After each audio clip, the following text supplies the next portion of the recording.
أنزل من السماء ماء فأخرج به من الثمرات رزقا لكم فلا تجعلوا لله أندادا وأنتم تعلمون.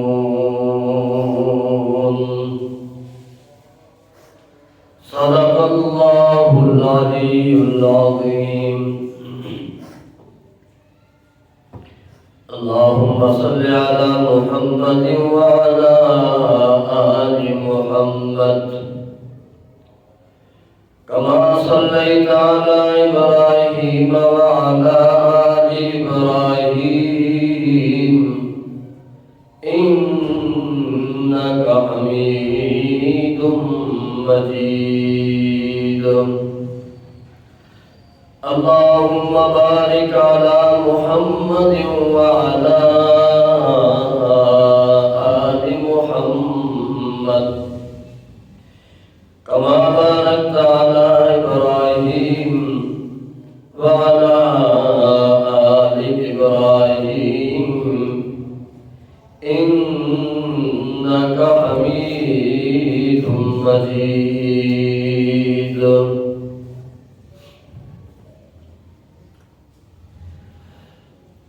سورۃ البقرہ آیت نمبر 21 اور 22. گزشتہ جمعۃ المبارک کے بیان میں اس آیت کریمہ کا پہلا حصہ یا ایھا الناس اعبدوا ربکم، اس سے متعلق آپ کے سامنے گفتگو کی گئی، جس کا مختصر حاصل اور خلاصہ یہ ہے کہ اللہ کے پاک کلام کا یہ طرہ امتیاز ہے کہ اللہ تعالی اپنے پاک کلام کی ہر صورت کے اندر ایک مرکزی مضمون ذکر فرماتے ہیں، اور پھر لمبی سی لمبی صورت ہو یا مختصر ترین صورت ہو، وہ اس مضمون اور اس دعویٰ کے ارد گرد گھومتی ہے. جس طرح ساری صورتوں میں لمبی صورت اللہ کے پاک کلام میں سورۃ البقرہ ہے، اور باوجود اس کے کہ یہ لمبی صورت ہے، لیکن اس میں ایسا ہرگز نہیں ہے کہ کہیں ایک بات، کہیں دوسری بات، کہیں تیسری بات، اور دوسری تیسری بات کا پہلی بات کے ساتھ کوئی تعلق، کوئی نسبت، کوئی جوڑ نہ ہو، اور ایک عام انسان اس کو سمجھنا چاہے اور وہ سمجھ نہ سکے. اس لیے اس سورت کا بھی ایک مرکزی مضمون ہے، جس مرکزی مضمون کے تحت یہ سورت گھومتی ہے. وہ مرکزی مضمون اس سورت میں سب سے پہلے یہ آیت نمبر 21 کے اندر ذکر ہے، جس میں توحید باری تعالیٰ کا بیان ہے.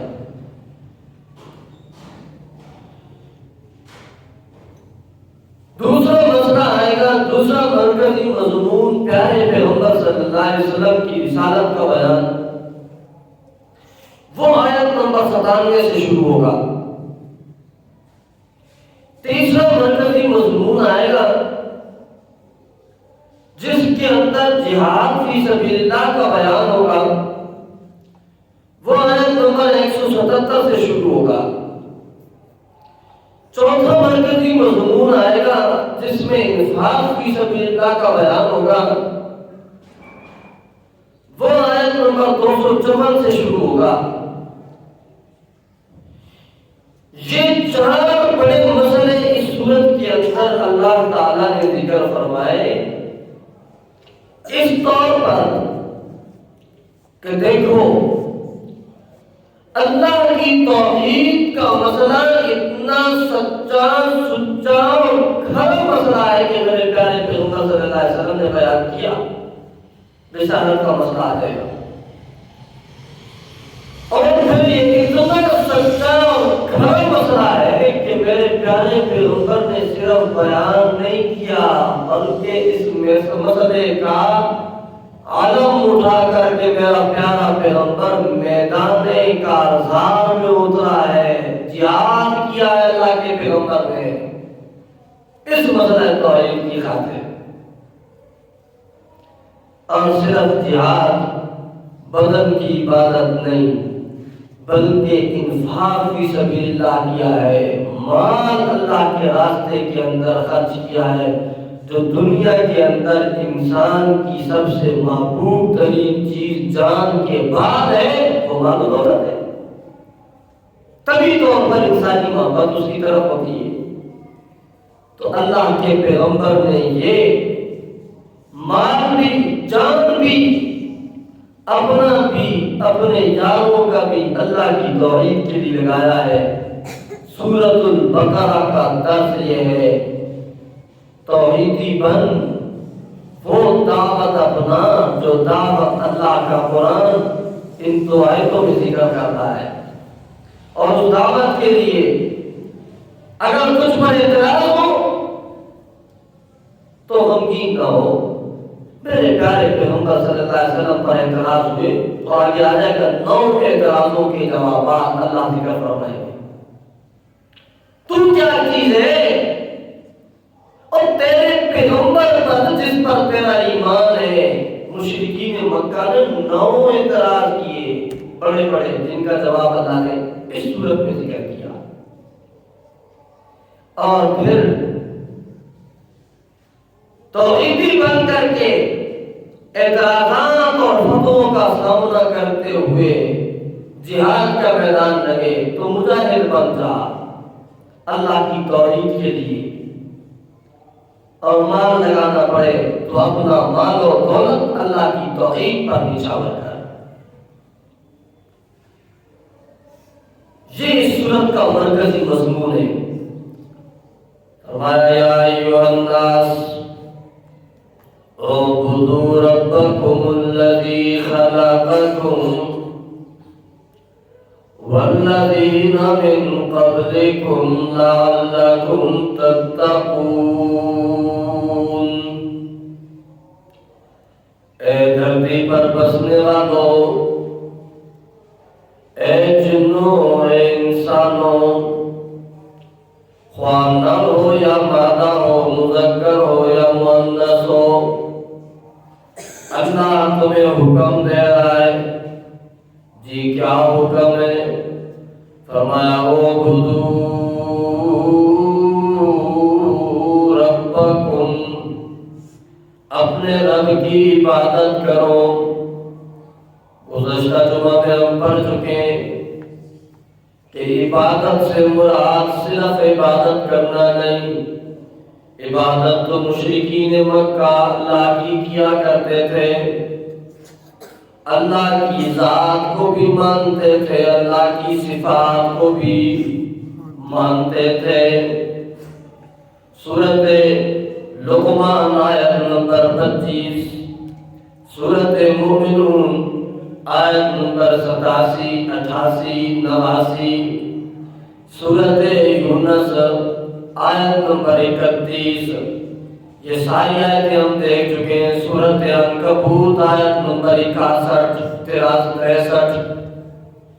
اسی طرح کچھ مسئلے ایسے تھے، کچھ مقام ایسے تھے جن مقاموں کے اندر مشرکین مکہ کا عقیدہ یہ تھا کہ ہم جن کو پکارتے ہیں، ہمارے جو معبودان ہیں، جن کو ہم نے اللہ کے دربار میں سفارشی بنایا ہوا ہے، وہ سفارشی بھی ان کاموں میں ہماری سفارش نہیں کر سکتے، کام نہیں آ سکتے۔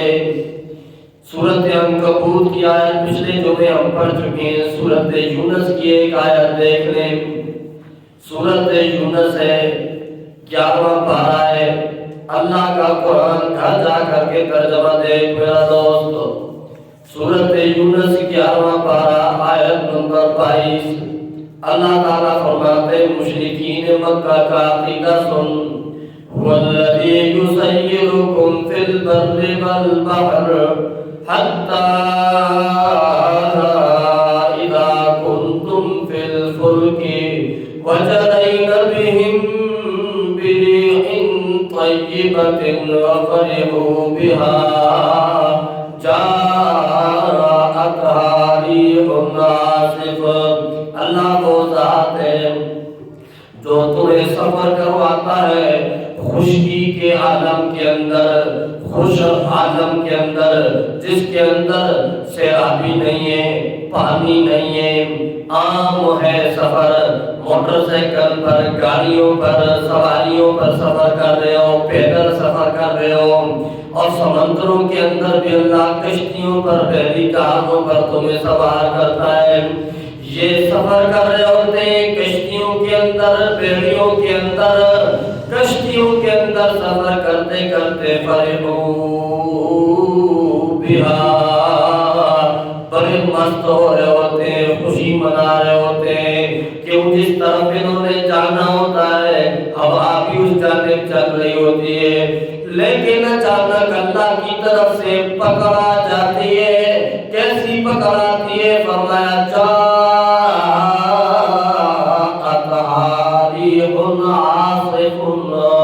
ایسی ہوا آتی ہے جو تیز و تند ہوا ہوتی ہے۔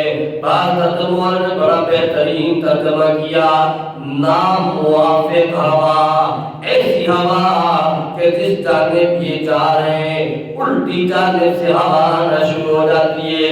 پانی یوں چل رہا ہے، ہوائیں آگے سے آ رہی ہیں، پانی کی موجیں بنتی ہیں، من کل مکان، سمندر کے پانی میں، دریا کے پانی کے اندر موجیں پیدا ہو جاتی ہیں، پانی کی موجیں آتی ہیں، انہیں پتہ لگ جاتا ہے کہ ہائے ابھی کشتی ڈوبنے لگی ہے۔ وَظَنُّوا أَنَّهُمْ أُحِيطَ بِهِمْ، یقین کر لیتے ہیں، یقین کر لیتے ہیں، خیال کے اندر ایک ہی بات آتی ہے، کیا انہم احیط بہم، گھیرا ڈال دیا گیا ان کے اوپر، نہ آگے جا سکتے نہ پیچھے جا سکتے۔ پیچھے اس لیے نہیں جا سکتے کہ سمندر کے پانی کی موجیں، آگے اس لیے نہیں جا سکتے کہ آگے سے تیز و تند ہوا آ رہی ہے۔ اس وقت مشرکین مکہ کیا کرتے ہیں؟ اللہ کا قرآن ذکر کرتا ہے، دعوا اللہ مخلصین لہ الدین۔ کسی کہانیوں کی کتاب نہیں میرا دوست، اللہ کا قرآن ہے۔ مشرکین مکہ جب سمندر کے اندر، دریا کے اندر کشتیوں کی پھنس جاتی، اللہ فرماتے ہیں ایسے وقت میں مشرک اپنے بزرگوں کو نہیں پکارتے، بلکہ یہ مشرک اس وقت آواز لگاتے دعوا اللہ، کس کو پکارتے ہیں؟ بولو کس کو؟ اللہ کو۔ اور ایسے نہیں کہ یا اللہ تجھے پکار رہا ہوں وہ فلانے پیر صاحب کے واسطے کے ساتھ، فلانے کے وسیلے کے ساتھ، فلانے کے طفیل، فلانے کے صدقے سے مجھے سمندر کی موجوں سے بچا دے، نہ بلکہ مخلصین لہ الدین، ایسے پکارتے ہیں کہ خالص اللہ کے لیے پکار ہوتی ہے، خالص پکار۔ خالص پکار کرتے ہوئے کیا کہتے ہیں؟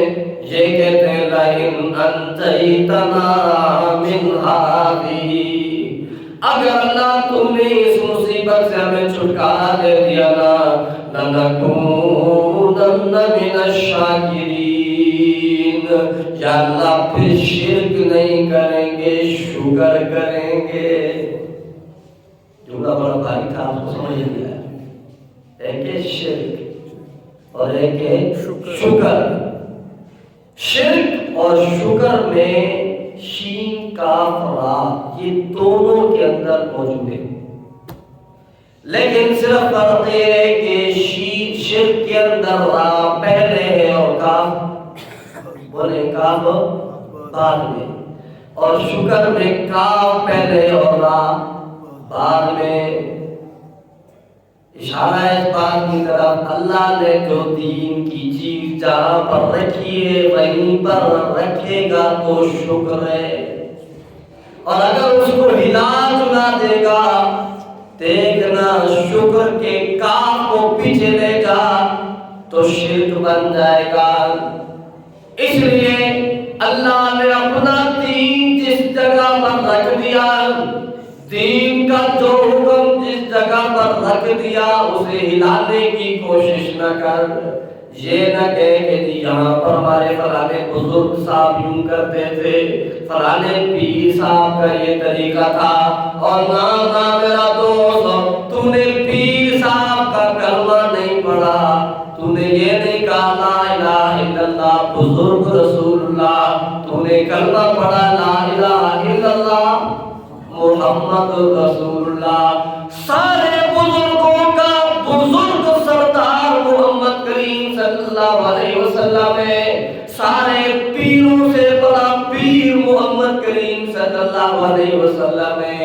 جو دین کا حکم میرے پیر محمد کریم صلی اللہ علیہ وسلم نے جیسا سکھلایا ہے، جہاں پر سکھلایا ہے، اسے ایک انچ بھی اپنی جگہ سے ہلانا نہیں ہے، وگرنہ شکر سے شرک بن جائے گا، شکر سے شرک بن جائے گا۔ حدیث پاک میں آتا ہے اسلام کی ابتدائی ایام تھے، ابھی زیادہ کوئی احکامات نہیں تھے۔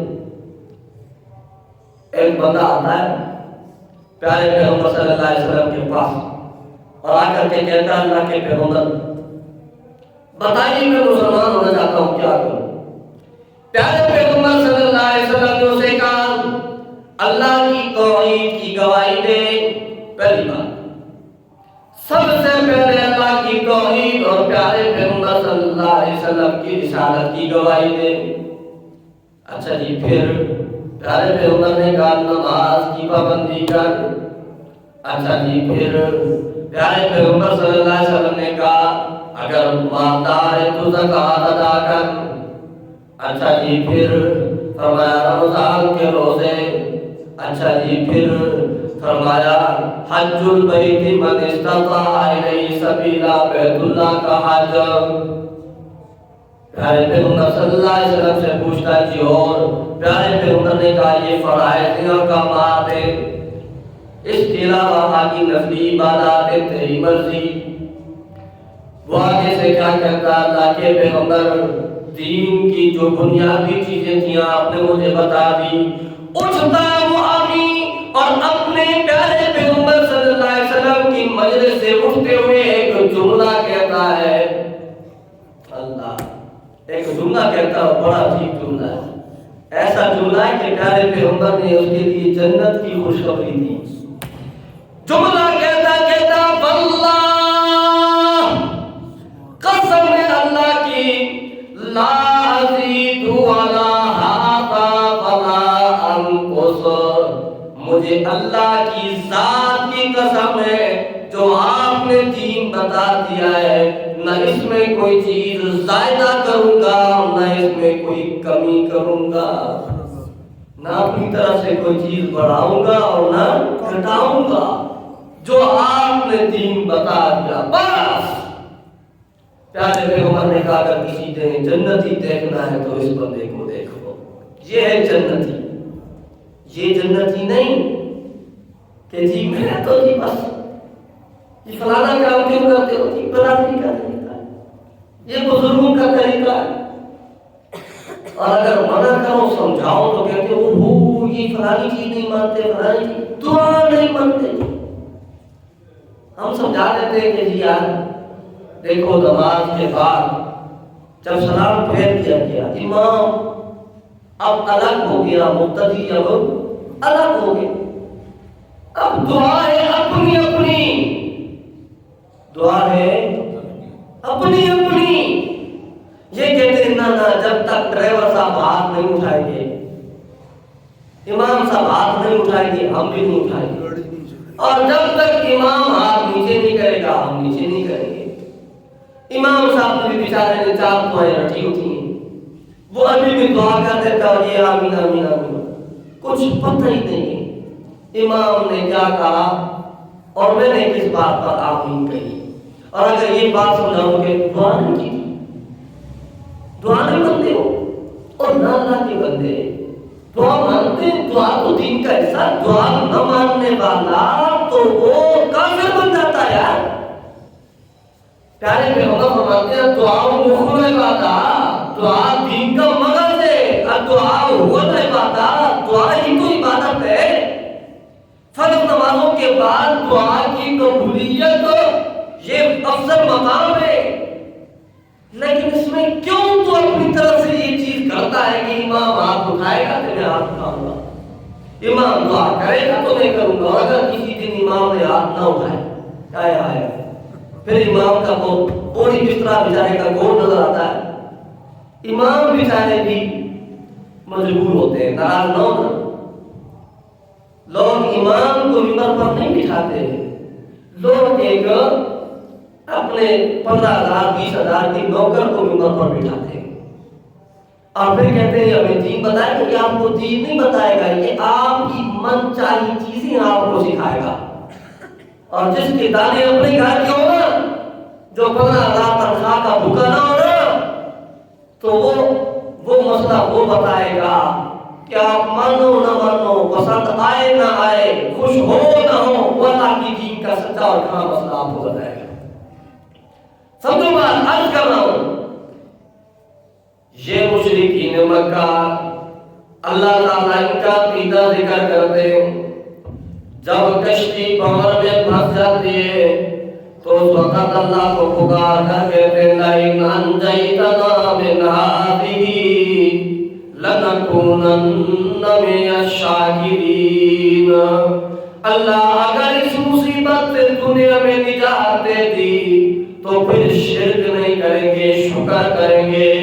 شکر یہ ہے کہ اللہ پیدا کیا تو نے، زندگی تو نے دیے، دنیا میں بھیجا تو نے، نعمتیں تو نے کیے، عبادت بھی تیری کریں گے، تیرے علاوہ کسی اور کی عبادت نہیں کریں گے۔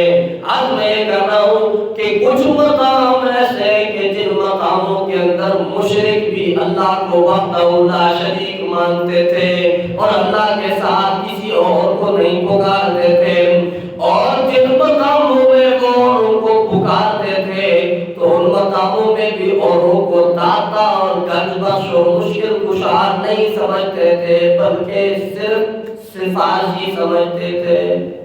کیا سمجھتے تھے؟ سفارشی سمجھتے تھے، جی بس ہماری یہ سفارش اللہ کے دربار میں پہنچا دیں گے، اپنی طرف سے بات نہیں کر رہا ہوں۔ یہ سورۃ یونس ہے 11 پارہ اور آیت نمبر 18، گھر جا کر کے ترجمہ دے۔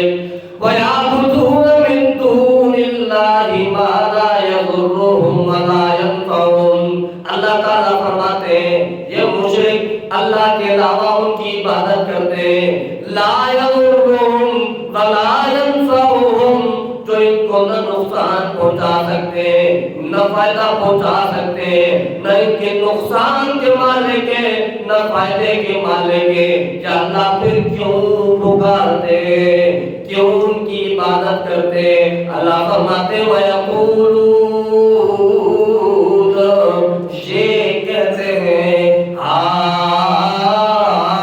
ہَؤُلَاءِ شُفَعَاؤُنَا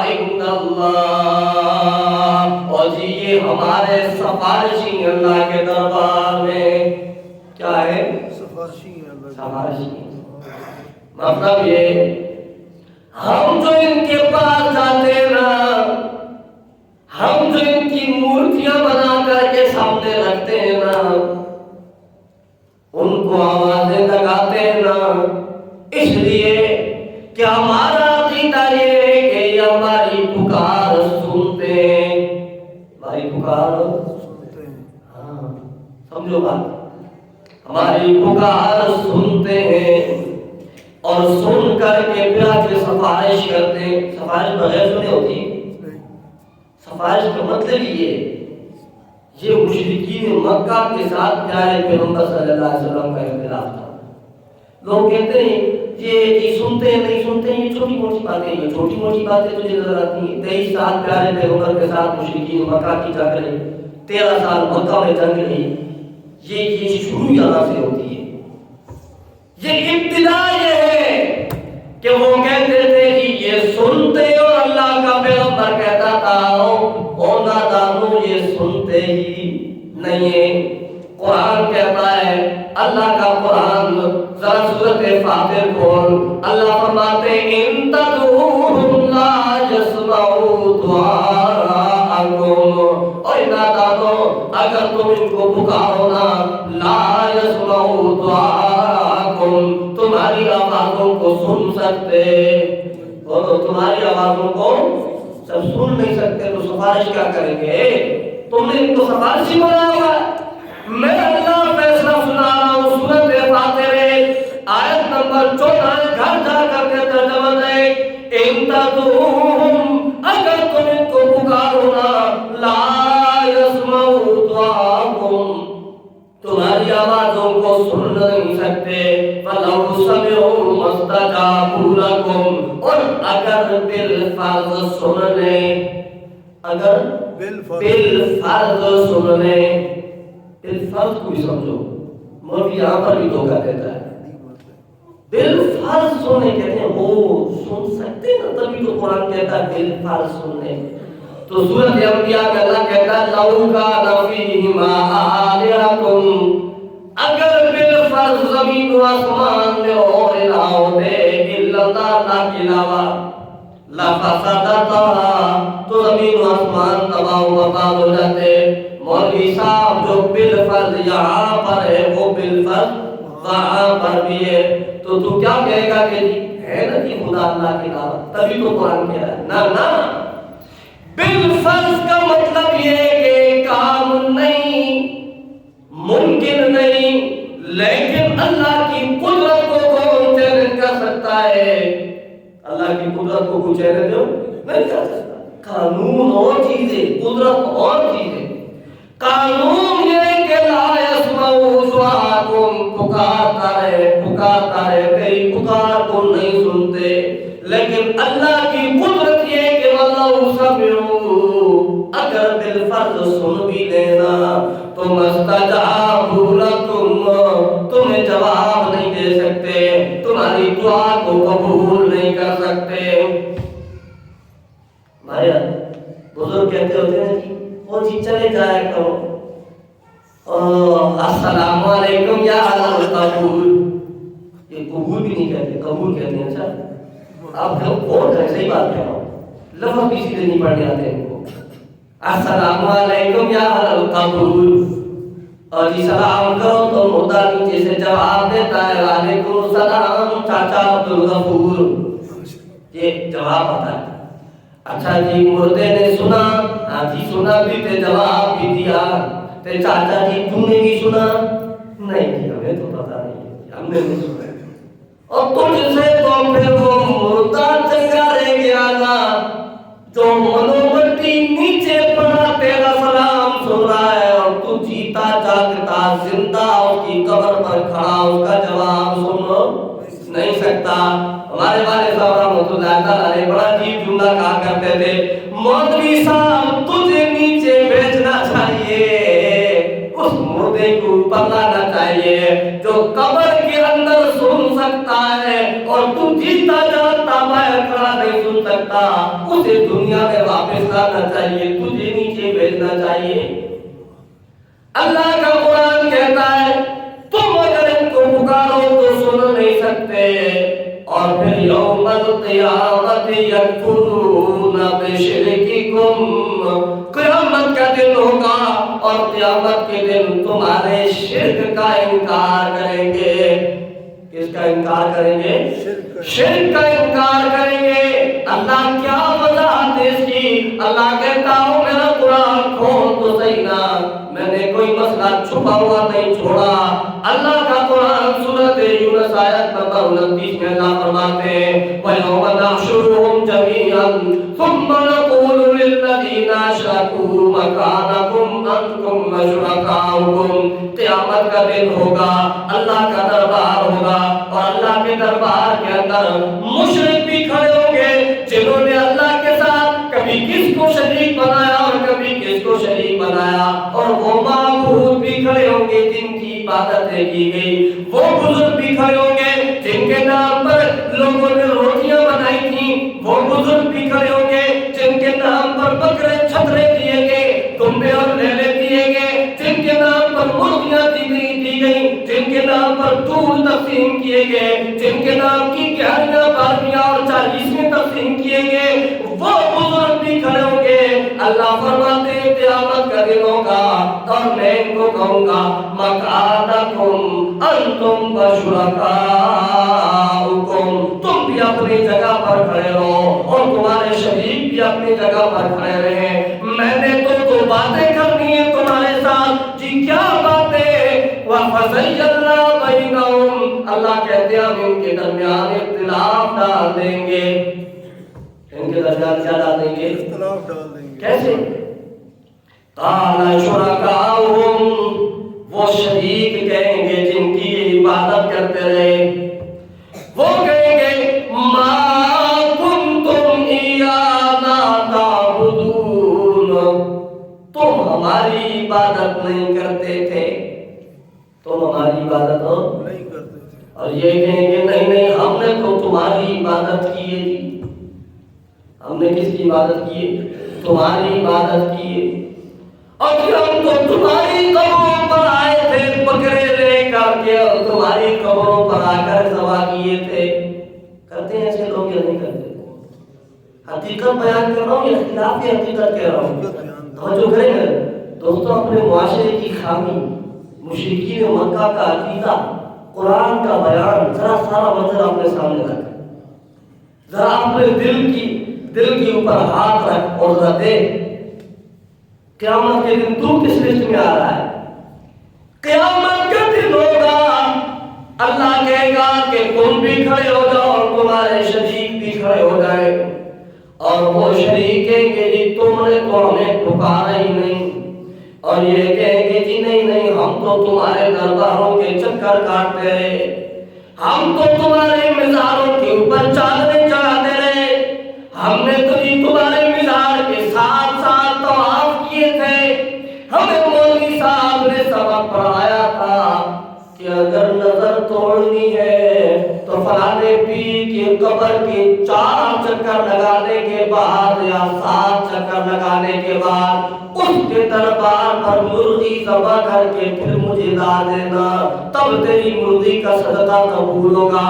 ہمیں تو مولوی نے یہ سبق پڑھایا تھا, ہم نے تو تمہارے درباروں کے چکر لگائے اور تم کہہ رہے ہو کہ ہماری عبادت نہیں کی.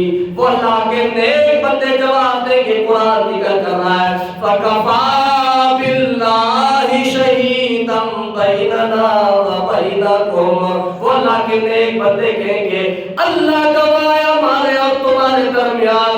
اس طرح نہیں مانتے ہو, اللہ کو ہم گواہ بناتے, اللہ کی نام کی قسم اٹھا کر کے کہتے ہیں ان کننا عن عبادتکم لغافلین,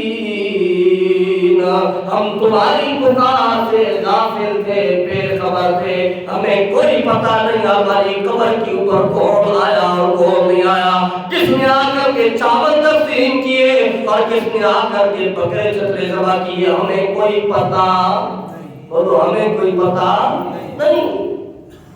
اللہ کہتا ہے تم کہتے ہو یہ سنتے ہیں، سن کر کے سفارش کریں گے، کیسے سفارش کریں گے؟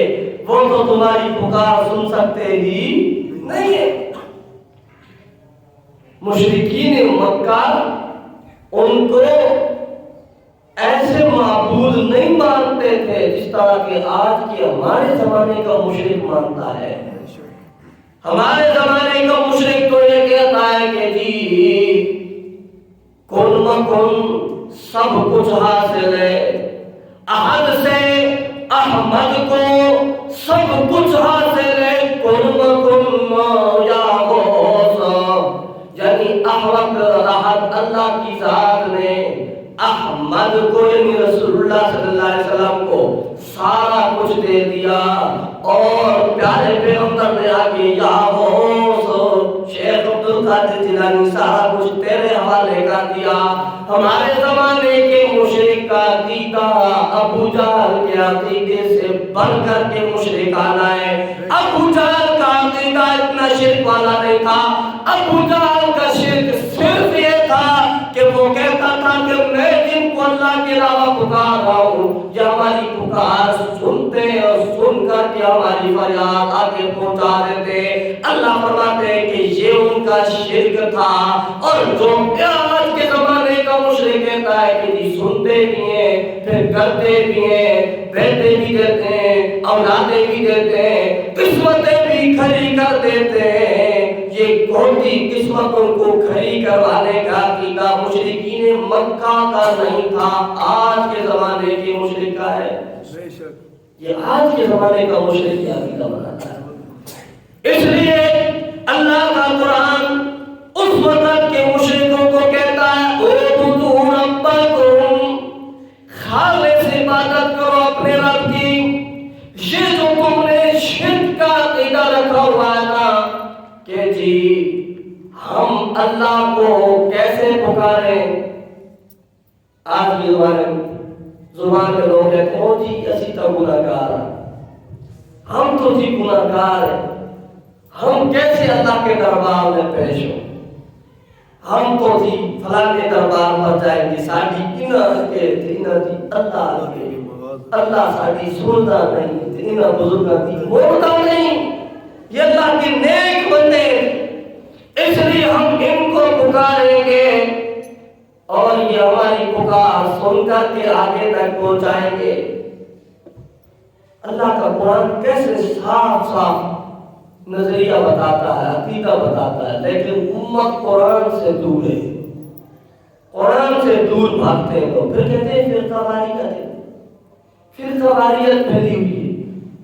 آپ نے جس دن قرآن پاک کا ترجمہ پورا پڑھ لیا نا، اور قرآن پاک کا ترجمہ پورا پڑھنے کے بعد آپ کو حق سمجھ میں نہ آیا تو اس دن آپ نے آ کر کے مجھے یہ گلہ دینا کہ جی مجھے حق سمجھ میں نہیں آ رہا، فرقہ واریت کا دور ہے، قرآن کا ترجمہ بھی پڑھ چکا ہوں اور پتہ نہیں چلتا کہ حق کی کس طرف ہے۔ خدا کی قسم ایسا ہو ہی نہیں سکتا کوئی بندہ اللہ کی کتاب کے ساتھ اپنا تعلق جوڑے اور اللہ کے اس پاک کلام کو اپنے سامنے کھولے اور اللہ کے ساتھ عہد کرے۔ اللہ کسی فرقے کی ماننا نہیں چاہتا، کسی مولوی کی اتباع نہیں کرنا چاہتا، کوئی مولوی کام نہیں آئے گا۔ یا اللہ تیرا دین ماننا چاہتا ہوں، وہ ماننا چاہتا ہوں تو تو منوانا چاہتا ہے، اس دعوت پر ایمان لانا چاہتا ہوں جو دعوت مکہ کی گلیوں کے اندر تیرے حبیب صلی اللہ علیہ وسلم نے سنائی تھی۔ یا اللہ میرے پاس اور کوئی طریقہ نہیں، قرآن کھول بیٹھا ہوں، میرے دل کے برتن کے اندر ہدایت ڈال دے۔ مجھے اللہ کی حاکمیت کی قسم ہے، خدا کے ذوالجلال ہونے کی قسم ہے، جس دن تو نے اپنے اللہ کے ساتھ یہ دو باتیں کر لی، اگر تیرے دل کے اندر اللہ نے قرآن کا نور ہدایت نہ ڈالا تو پھر اللہ کے دربار میں گلا شکوہ کرنا. لیکن غلطی تجھ میں اور مجھ میں ہے کہ ہم قرآن کو نہیں کھولتے. ایک مولوی کو سنا, دوسرے مولوی کو سنا, تیسرے مولوی کو سنا, برادری کے عقیدے کو دیکھا اور پھر ہم کہتے ہیں جی فرقہ واریت کا دور ہے, بس یہ اپنی نمازیں پڑھ, اپنا کتاب چھوڑ نہیں اور دوسرے کسی کو چھیڑ نہیں. بس یہ عجیب سا ایک نظریہ لوگوں نے بنایا ہوا. اللہ کے قرآن کے ساتھ جڑ تو صحیح. اللہ کے قرآن کا ترجمہ پڑھنے والا کبھی غیر اللہ کے دربار پر سجدہ ریزیاں کر سکتا, بولو سجدہ ریزیاں کر سکتا, اللہ کا در چھوڑ کر کے کسی اور در پر سر جھکا سکتا نہیں ہے. ناراض نہ ہونا, ہر چیز میں کھڑا کھوٹا ہوتا ہے. یہ جو ہمارے مولوی کچھ تمہیں قرآن کے ترجمے سے روکتے ہیں نا, ناراض نہ ہونا, یہ ان کے پیٹ اور پلیٹ کا مسئلہ ہوتا ہے. انہیں پتا ہے کہ جس دن لوگوں نے قرآن کا ترجمہ پڑھ لیا اس دن ہمیں جو یہ نذرانے ملتے ہیں درباروں کے, یہ درباروں کے لوگوں کے چکر, یہ مزاروں پر لوگوں کے طواف, یہ درباروں پر چادریں چڑھانا, یہ کروڑوں کی درباروں کی آمدن. بڑی بات کہہ رہا ہوں, توجہ ہے آپ کی. کروڑوں کی درباروں کی آمدن ختم ہو جائے گی اور یہ بات صرف عوام کو نہیں حکمرانوں کی بھی سمجھ آتی ہے. لیکن جس طرح اس مولوی کی مجبوری ہے جو پیٹ کی وجہ سے دین کا سوداگر بن جاتا ہے, یہ مجبوری ہمارے حکمرانوں کی بھی ہے.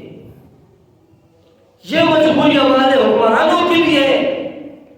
حکمران بھی سمجھتے ہیں کہ اگر ہم مسجدوں کو آباد کر دیں, اللہ کے گھروں کو آباد کر دیں, اور جو اللہ کے گھروں کے علاوہ اور دربار بنے ہوئے ہیں ان کو ہم غیر آباد کریں اور لوگوں کو یہ کہیں کہ اللہ کے نیک بندوں کے درباروں پر جاؤ, تو جا کر کے ان کے لیے دعا کرو, ان سے مانگنے نہ جاؤ, وہاں پر سجدہ ریزیاں مت کرو, طواف مت کرو, وہاں پر نذرانے ان کو مت دو, اللہ کے گھر پر خرچ کرو. اگر ہم یہ کہنا شروع کر دیں گے تو ہماری اوقاف کی آمدنی ختم ہو جائے گی. ہماری بات, ہماری اوقاف کی آمدنی ختم ہو جائے گی. حکومت کا محکمہ اوقاف بیچاروں کا چلتا درباروں کے نذرانوں پر ہے. یہ درباروں کے نذرانے کی بات ان کی بنی ہوئی ہے. اس لیے میرے دوستوں, اللہ کا قرآن کہتا ہے کہ عبادت پکار جو مشرکین مکہ اتنا سا شرک کرتے تھے, قرآن اس شرک کو برداشت نہیں کرتا. یا ایھا الناس اعبدوا ربکم, اے لوگوں عبادت کرو کیسے اپنے پروردگار کی. کیوں جی؟ اللہ مسئلہ منوانے کے لیے, سمجھانے کے لیے 5 دلیلیں ذکر کرتا ہے. توجہ, کتنی دلیلیں؟ 5 دلیلیں ذکر کرتا ہے. فرمایا الذی خلقکم, پہلی دلیل یہ کہ اللہ ہی کی عبادت اس لیے کرو کہ اللہ وہ ذات ہے جس نے تمہیں پیدا کیا ہے, جس نے تمہیں پیدا بولو یار, آپ نے ایمان اس بات پر لگے, پیدا کرنے والا کون؟ اللہ ہی ہے. الذی خلقکم, وہ اللہ وہ ذات ہے جس نے تمہیں پیدا کیا ہے. پیدا کرنے میں اس اللہ کا کوئی شریک نہیں ہے. دوسرے مقام پر اللہ فرماتے ہیں یا ایھا الانسان ما غرک بربک الکریم, اور انسان تجھے اپنے کریم رب سے کس نے موڑ دیا ہے, کس نے دھوکے میں ڈالا ہے. الذی خلقک فسواک فعدلک فی ای صورت ما شاء رکبک. ایک دن ذرا شیشے کے سامنے کھڑا ہو اور اپنی صورت کو دیکھ، اپنے ہاتھوں کو دیکھ، اپنی ہاتھوں کی انگلیوں کو دیکھ، اپنے پاؤں کی انگلیوں کو دیکھ، اپنے چہرے کی بناوٹ کو دیکھ، اپنی آنکھوں کی سجاوٹ کو دیکھ، اپنے ماتھے کی رانائیوں کو دیکھ، اپنے جسم کی سلوٹوں کو دیکھ، ذرا سوچ تو صحیح، وہ اللہ جس نے ماں کے پیٹ کے اندر، رحم مادر کے اندر، پردے کی ان جھلیوں کے اندر تجھے پیدا کیا ہے، اور کیسے پیدا کیا ہے، فی ای صورت ما شارکبک، جس خوبصورت صورت کے اندر اللہ نے چاہے تیرے جسموں کو جوڑ دیا ہے۔ لقد خلقنا الانسان فی احسن تقویم، اللہ نے تجھے ایسے خوبصورت ڈھانچے کے اندر پیدا کیا ہے کہ دیکھ کر کے اپنے آپ کو خوش ہو جاتا ہے۔ ایسے خوبصورت ڈھانچے کے اندر اللہ نے تجھے پیدا کیا ہے، اور ہم نے مادر کے اندر ان تین پردوں کے اندر پیدا کرنے والا تجھے کون تھا؟ اور کون تھا؟ اللہ ہی۔ کون تھا؟ اللہ ہی۔ اس پیدا کرنے میں اللہ کا کوئی شریک نہیں تھا۔ جب وہ ہم پر پیدا کرنے میں اللہ کا کوئی شریک نہیں تھا تو دنیا کے اندر اللہ کا شریک کیوں بناتا ہے؟ دوسری دلیل فرمایا الذین من قبلکم، صرف تمہیں پیدا نہیں کیا بلکہ ان کو بھی پیدا کیا جو تم سے پہلے گزر چکے، جو تم سے پہلے گزر چکے۔ تمہارے ماں باپ کو پیدا کرنے والا بھی وہ اللہ۔ اور شیخ المشائخ مولانا حسین علی الوانی بہت آسان بات سمجھاتے ہیں، جو تم سے پہلے گزر چکے ہیں مراد وہ معبود ہیں کہ جن کی درباروں پر تو کھڑا ہو کر کے ان کو پکارتا ہے۔ اللہ کہتا ہے اور نادا انسان، اللہ کا در چھوڑ کر کے جن کے پاس تو جاتا ہے ان کو پیدا کرنے والا بھی کون ہے؟ ان کو بھی پیدا کرنے والا کون ہے؟ ان کو پیدا کرنے والا بھی اللہ ہے۔ سورۃ النحل میں اللہ کہتا ہے والذین یدعون من دون اللہ لا یخلقون شیئا وهم یخلقون۔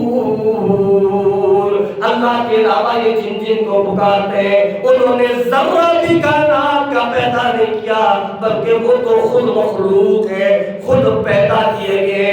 تیسری دلیل اللہ فرماتے ہیں الذی جعل لکم الارض فراشا، اور انسان کا سوچ تو صحیح نا، یہ جس زمین پر چلتا ہے اس زمین کو بچھانے والا کون ہے؟ اور زمین کو بچھانے والا کون ہے؟ زمین کو بچھانے والا بھی اللہ۔ چوتھی دلیل فرمایا والسماء بناء، اس چھت کو قائم رکھنے والا، بے بغیر ستونوں کو کے آسمان کو پیدا کرنے والا بھی اللہ۔ پانچویں دلیل اللہ نے صرف تیرے لیے مکان نہیں تیار کیا بلکہ اللہ نے تیرے لیے رزق کا بندوبست بھی کیا۔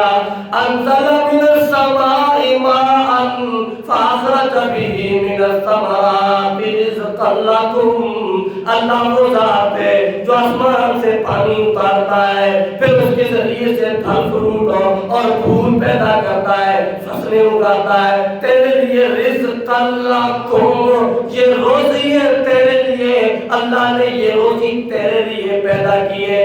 پانچ دلیلیں اللہ ذکر فرماتے ہیں تجھے پیدا کرنے والا اللہ، تیرے معبودوں کو پیدا کرنے والا اللہ، اور زمین کو بچھانے والا اللہ، آسمان کو قائم رکھنے والا اللہ، اور تیرے لیے روزیوں کا بندوبست کرنے والا اللہ۔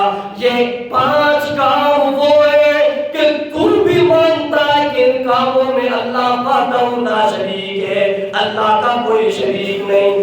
اب میں تجھے کہتا ہوں فلا تجعلوا للہ اندادا، اور جب اللہ پیدا کرنے والا ہے، اللہ کھلانے والا ہے، تو پھر یہ مسئلہ مان لے لا تجعلوا للہ اندادا، اللہ کے ساتھ کسی کو شریک ہو، اللہ کے ساتھ کسی کو شریک ہو نہ بنا۔ کیسے اللہ دلائل کے ساتھ سمجھاتا ہے، اور انسان سارا کچھ تیرے لیے پیدا کیا، پھر پیدا کرنے رزق کا بندوبست بھی کیا۔ آخری مطالبہ یہ کہ لا تجعلوا للہ اندادا، اللہ کے ساتھ کسی کو شریک مت بنا۔ یہ کائنات کا سارا فضا اور ماحول ہے، یہ سارا کچھ تیرے لیے پیدا کیا ہے۔ اے شاعر کہتا ہے یہ سردی، یہ گرمی، یہ بارش، یہ دھوپ ہو، یہ چہرہ، یہ قدر، یہ رنگ و روپ ہو، درندوں چرندوں پہ تجھے قابو دیا، تجھے بھائی دے کر کے بازو دیا، بہن دی تجھ کو اور شریک سفر، یہ رشتے، یہ ناتے، یہ گھرانہ، یہ گھر، یہ اولاد بھی دی، دیے والدین، الف لام میم کاف عین ہے، یہ عقل و ذہانت، یہ شعور و نظر، یہ بستی، یہ صحرا، یہ خشکی، یہ تر، اور اس پر کتاب ہدایت بھی بھیج دی، اور شریعت نبی بھی اتارے، شریعت بھی دی۔ غرض یہ کہ یہ سبھی کچھ ہے تیرے لیے، بتا کیا کیا تو نے میرے لیے، یہ ساری کائنات تیرے لیے پیدا کیے، اب تو بتا کہ تو نے میرے لیے کیا کیا ہے۔ میرا مطالبہ تجھ سے یہ ہے کہ لا تجعلوا للہ اندادا، اللہ کے ساتھ کسی کو شریک مت بنا، وانتم تعلمون، اور تم جانتے ہو کہ اللہ کا کوئی شریک نہیں ہے۔ سورۃ البقرہ کی یہ دو آیتیں جو سورۃ البقرہ کا مرکزی مضمون ہے، الحمدللہ یہ سبق مکمل ہو گیا۔ انشاءاللہ العزیز اگلے جمعہ سے سورۃ البقرہ کے اندر آگے اللہ نے 4 انعامات کا تذکرہ کیا ہے، انشاءاللہ وہ پڑھیں گے آپ